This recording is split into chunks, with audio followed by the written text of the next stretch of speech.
y yo Cruz Diablo, con las conversaciones corporativas, ¿no? Haber optado por avanzar en la reforma de la salud por el camino de la seguridad social, en lugar de la incorporación al sistema tributario, además ha dejado librado al sistema a los vaivenes de la economía. Pero además, y en lo que respecta al cambio del modelo de financiamiento, si bien se ha avanzado en la extensión de la cobertura a través de un fondo único, este dista mucho de ser universal. El diseño actual excluye a los trabajadores informales de su cobertura. Están excluidos las personas de menos ingresos, aquellos que no tienen un vínculo formal con el mercado de trabajo, están cautivos y sin capacidad de elección de su cobertura. O sea, están cubiertos por ACE, no por opción, sino por defecto. Y esto lleva implícito que la gente tiene que cambiar de prestador según la evolución de su situación en el mercado laboral. A los efectos de los grandes números, las cuentas seguramente cierran, pero después se hace muy difícil explicar de manera más o menos seria cómo le vamos a pedir entre las metas prestacionales a las instituciones que tengan médicos de cabecera, si el paciente va a andar cambiando de institución según cambie su situación laboral. Y estamos hablando de 900.000 usuarios no FONASA de ACE. Yo le pido a la institución que tenga médico de cabecera, pero el paciente y su núcleo familiar, sus niños, entran y salen de una institución mutual, con lo cual cambian de pediatra o de médico de familia comunitario, según la situación del papá, cómo trabaja. Pero además están excluidos del seguro los funcionarios del hospital de sanidad policial, de sanidad militar, y además están excluidos los gobiernos departamentales, lo cual a esta altura es injustificable y probablemente la explicación sea inconfesable.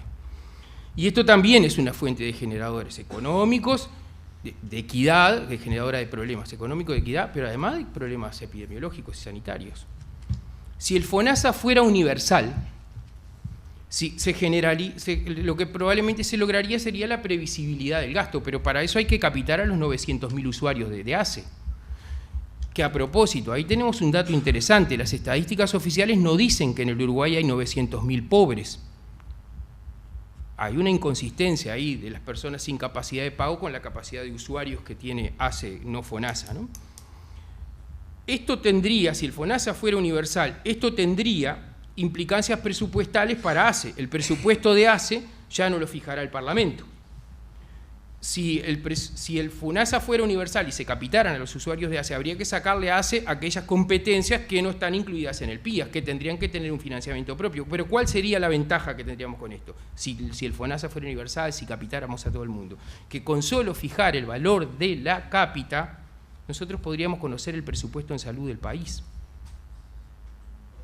Y allí no podría ser deficitario como es hoy, un déficit muy importante que se financia con cuenta de gastos a rentas generales. Y la dotación de recursos no estaría supeditada, por ejemplo, la dotación de recursos de ACE no estaría supeditada a las movilizaciones gremiales cuando se discute el presupuesto de la rendición de cuenta. Se precisa mayor previsibilidad del gasto en salud.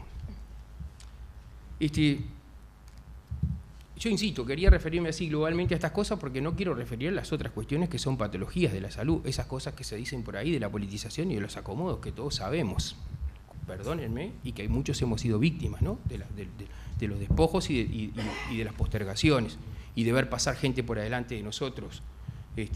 Muchos, seguramente más de uno acá ha sido víctima de esas cosas.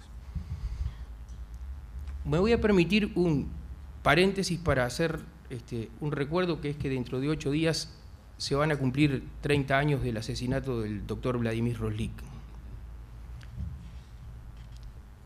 Los médicos hemos sido muy maltratados en este país.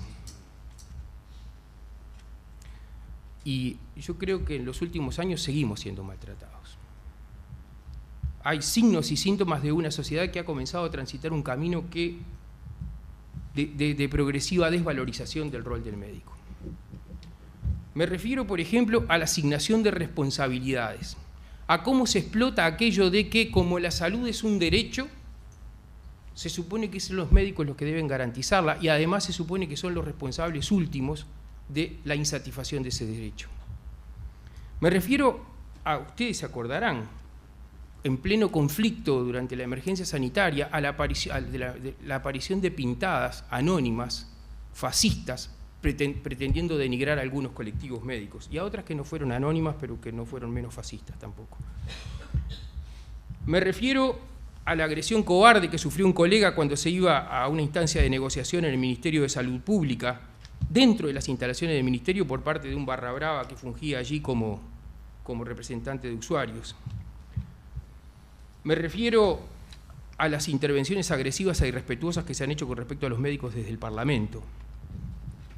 Me refiero a los titulares de alguna prensa, que se parece mucho a una campaña de desinformación. En medio de la emergencia sanitaria, todos los días se ponían cifras de la cantidad de intervenciones atrasadas, se confundía intervenciones atrasadas con intervenciones urgentes, se cambiaban esas cifras y el costo de la emergencia, en una cosa, insisto, que nadie sabía bien de dónde habían salido y que se modificaban diariamente. Me refiero a las vergonzosas respuestas ensayadas, a la vergonzosa ley de emergencia sanitaria, que afectaba la libertad de los trabajadores médicos y que amenazaba con sanciones inéditas, una ley que me enorgullezco de no haber votado, y que por suerte no llevó a cabo esas amenazas que se escribían en la ley, y por lo tanto yo quiero pensar que no se aprobó como una herramienta de negociación para con los sindicatos, porque las leyes en este país son derecho positivo, están para cumplirse y no para jugar pulseadas con los gremios.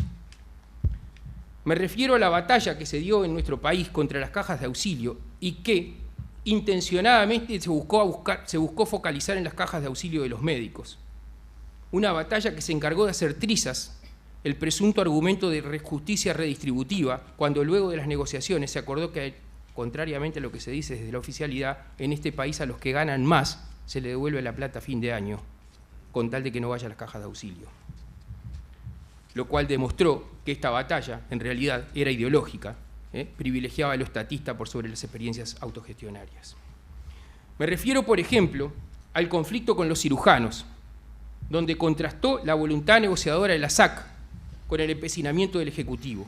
Fui un testigo privilegiado y siendo presidente de la Comisión de Salud, recibí en primera persona desde la Secretaría de la Presidencia de la República la negativa para que la Comisión de Salud pudiera mediar en interés de los pacientes. Recibí en primera persona desde la Secretaría de la Presidencia de la República la negativa para que la Comisión de Salud del Parlamento pudiera mediar en defensa de los intereses de los pacientes, pese a los ingentes esfuerzos que se hacían desde los trabajadores involucrados. Los médicos hemos sido muy golpeados en situaciones generadas en este país en los últimos años. Son signos y síntomas de una sociedad que ha avanzado en un camino de progresiva desvalorización del rol del médico, y Uruguay debería cuidar mejor a sus médicos. No entenderlo, reivindicar los mamarrachos que hemos referido, puede ser nefasto también para el destino de la reforma. Gracias.